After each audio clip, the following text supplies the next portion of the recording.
The following video is a fan-made video involving the series Disaster X Crew, and also involves characters from the DXC Squad series. Nothing in this fan-made video is to be considered canon, unless confirmed to be by Kyle Cadeona, the rights owner to Disaster X Crew. DXC Squad character rights belong to Glarus Art CH. Links to Kyle Cadeona's channel and the first episode of Disaster X Crew will be in the description, so you can find the original content. Please enjoy the video.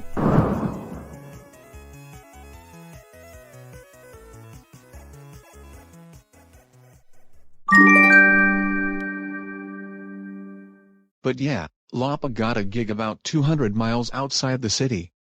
I really need to get you a ticket, especially since I directly talk with her ticket manager all the time. Totally, even a large amount of non-troublemakers want to go to her shows. Artists like Lapa can transcend in ways very few can, of course, but then you have people like Jang, who I think has pissed everyone off here at some point since we became a group, especially me.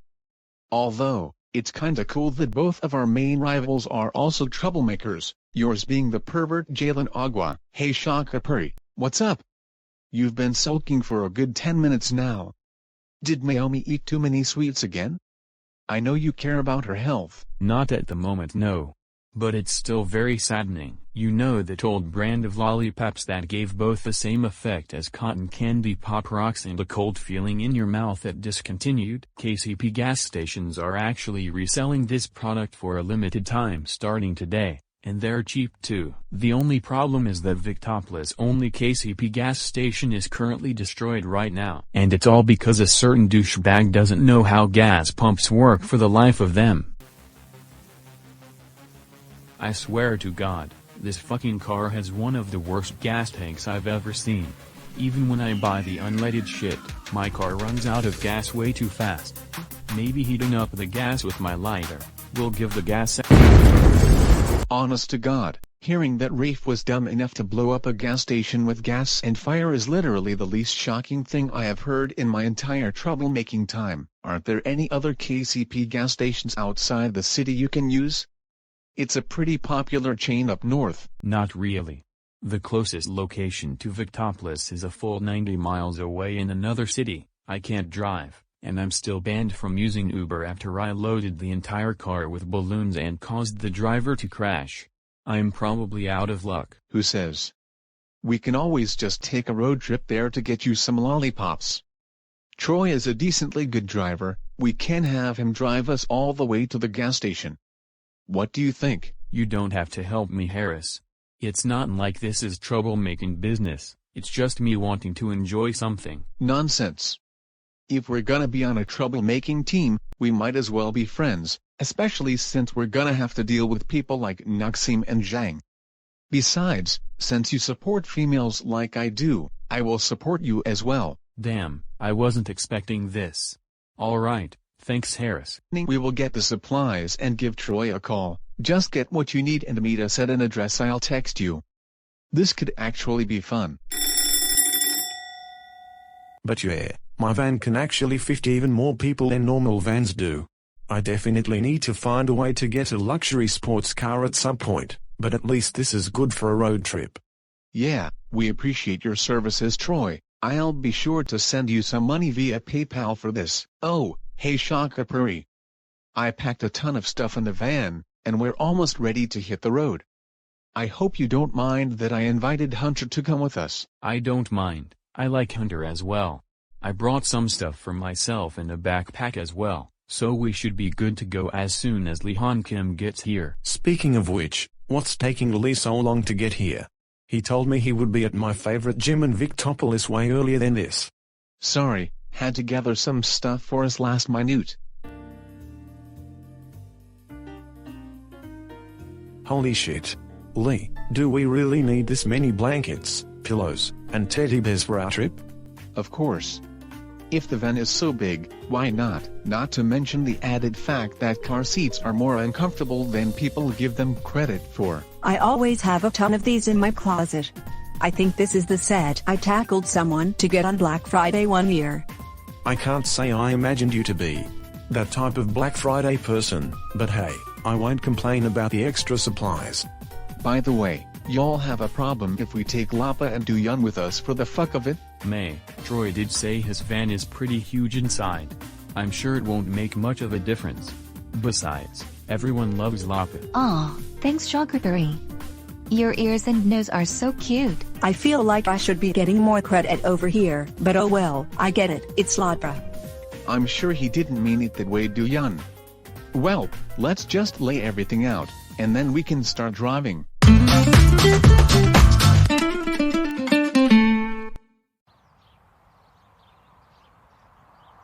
Alright, we're officially on our way. It shouldn't take too long to get there. With this traffic, it should only take about 2.5 hours to get there, assuming we have no delays. This car is extremely nice, but the interior looks unrealistic because the people of Vian don't understand that the program needs better car interior props and backgrounds. Please be careful, Duyun. Breaking the fourth wall in Vian is said to have bad luck according to common legend. Oh, and if you guys want to lay down somewhere in the back, please try and get out of the view of any windows. The last thing we need is an excuse for the cops to pull us over. Being troublemakers, I'm sure they'd take any advantage they can to do that. If it was up to law enforcement, they'd probably lobby the government to make some law declaring troublemakers as an entirely different species, just as an excuse to publicly torture and execute all of us and celebrate like psychopaths. And they wonder why a lot of us are so motivated to commit more crimes. And even then, not all troublemakers are even equal in terms of severity or type of crime. I personally don't feel like being negative right now, as it's not gonna get us anywhere. So why don't we talk about something fun, like what we did before getting a troublemaking group spot? Harris, I haven't learned a lot about you yet. Very few people have. Harris, do you mind if I ask you something? Go ahead, I don't mind. I'm not trying to hate on you or anything. But I'm shocked sometimes that someone like you decided to become a troublemaker, given you come off oddly nice for a troublemaker. Not that you're bad, a lot of us really like having you around, but why is someone like you part of something like troublemaking given who you are? Don't feel bad, I get asked that shit all the time. The short answer is that female flirting troublemakers' desire to flirt with me got me into troublemaking. I've even had 1 or 2 gay male troublemakers flirt with me before. Not a single non-troublemaker has ever found interest in me. You're kidding me. There could literally be a line across the block of female troublemakers for you, and not a single non-troublemaker has even found you slightly attractive? That's crazy. It is odd. I've appreciated the attention from female troublemakers a lot. My mom was very distant, and I actually don't even know who my dad is. My mom works as a documentary series director, and worked all hours of the day. She currently is in Toronto, Canada, filming a series she thinks will put her on the map. She's been gone for over a year. I think a huge reason I love the attention from girls like Roxy Harrington so much is because I never really got any attention from female people growing up. That, generally combined with my dysfunctional as fuck family dynamic. Oh wow, I'm very interested about your family. Tell me more. Well, my mom never did any troublemaking when she was young. But all 5 of her kids are troublemakers today. Let me explain. Oh, wow, I look pretty cute today, don't I? Now, I didn't have barely any relationships with female people past age 7, but I do have a sister who lived with me when I was really young. Her name was Alessandra, and she was very nice to me as a little kid. She genuinely was a sweet person, and very beautiful, even when she started troublemaking as a preteen. We have very similar stories. She actually also got into troublemaking because of flirting people, in her case men, one of those men being her boyfriend to this day. Unfortunately, she moved away when I was 7. She was only 13 at the time, and she took her boyfriend with her, and they are currently part of a small troublemaking organization on the East Coast. She is known as the Ally Managing Troublemaker. She has a talent for making friends and becoming allies with others, so she is in charge of managing friends and allies from other troublemaking organizations, basically using her natural friendliness to her advantage. Of course. All the hero chicks definitely should feel jealous. You can't be beat. You never will be. I never knew her boyfriend personally all that well because I was so young, but his name is Demeters Alton. He's called the Orator Troublemaker. He's most known for his eloquent use of words, his lack of nerves when speaking or talking to anyone, and his ability to launch propaganda against heroes. I talk to Alessandra on the phone quite a bit, and she says she wants to move back to Victopolis. I'd love that, and maybe she and her boyfriend could even be on Disaster X crew with me. I'm sure she'd love it. Oh wow, that is so cute. I'm sure your sister would be a very valuable troublemaker in Victopolis, and I hope they can eventually move here and join Disaster X crew with you. That doesn't sound all that dysfunctional though. That part comes with my 3 brothers, Barry, Nash, and Damien. They lived with me up until a small while ago. They are all troublemakers as well, but I hate all 3 of them with a burning passion. Although, not as much as I hate the perverted piece of crap universally known as Jalen Agua, but I can get to them in a bit. I don't want to dominate the conversation.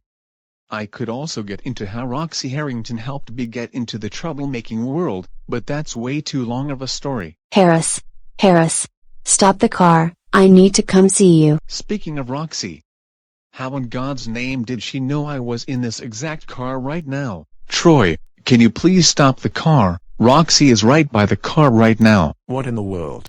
Alright, I better stop the car.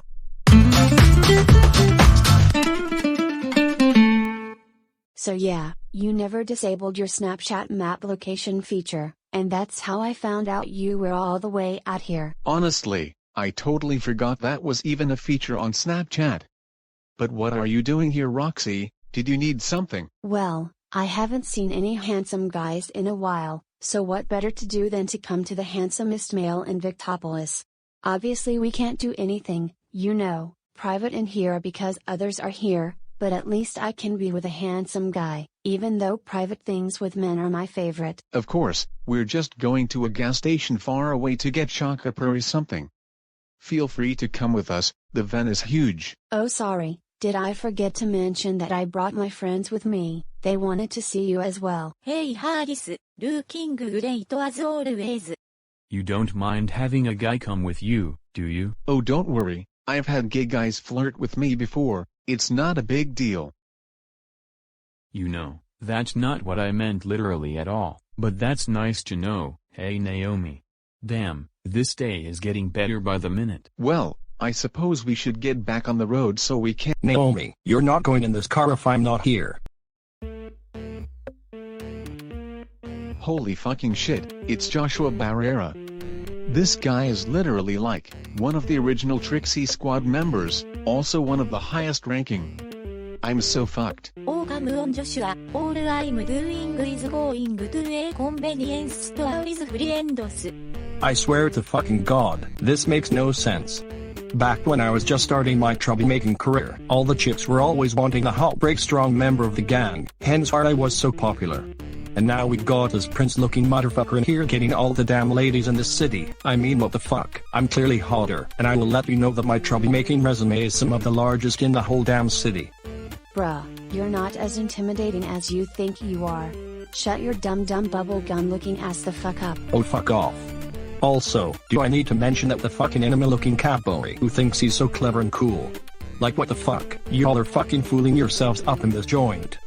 Bitch, if you're gonna kick our asses, can you just do it now? We don't have time to hear you talk your ear off like you know so much. Oh relax, I don't have it in me today to beat the shit out of anyone. I literally just got done beating up like 45 people in the local art museum anyway. But I'm coming along with you guys. But only because I don't want Naomi flirting with that cat or Roxy's fucking boy toy over there. Come on, start the damn car back up right the hell now.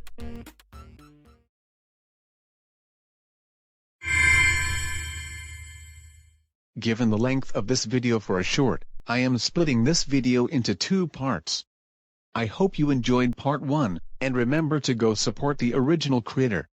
Anyone listed on the right of the screen will be featured in part 2 of this video. Have a good rest of your day.